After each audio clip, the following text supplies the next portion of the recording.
Hi everyone! For today, we will be explaining about using extra orders as an important risk management tool. Before that, please like, subscribe, and click the bell icon to get notified when we post a new video.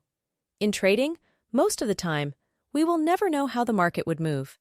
Sometimes, when we thought that the price we entered is as low as it can possibly get, the stock's price continued to plummet. Haven't we all lived through this painful experience? Hence, one of the most important risk management tool offered by StockHero is called extra orders.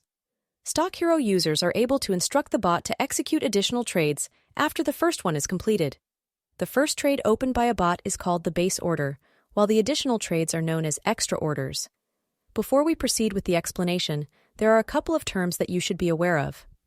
First, fund allocation is the maximum amount of funds that the bot uses to trade with. The bot will never use more than the fund allocation.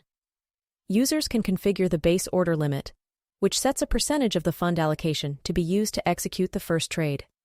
For example, if a user decides to allocate 1000 USD and sets the base order limit to 50%, the bot will use 500 USD to execute the base order. Extra orders is the number of subsequent trades that the bot will execute after the base order.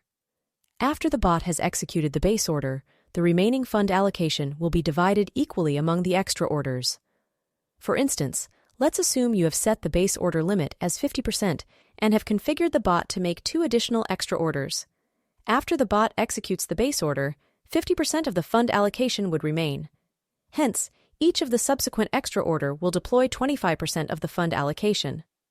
After the base order has been executed, the bot will wait for the entry condition to be met before triggering the extra order. So, we can see how by buying the stock as the price gets lower, you essentially lower the average purchase price of the stock. The next question you may ask is, how many extra orders should I set for the bot? As a general rule of thumb, the faster the trading frequency, the more extra orders to set. Hence, the number of extra orders for a 15-minute trading frequency would be more than a 4-hour trading frequency. In summary, by effectively using extra orders in your bot strategy, you can have a more robust risk management framework. Thank you for watching the video. Contact us if you have any questions. Don't forget to visit our StockHero at www.stockhero.ai.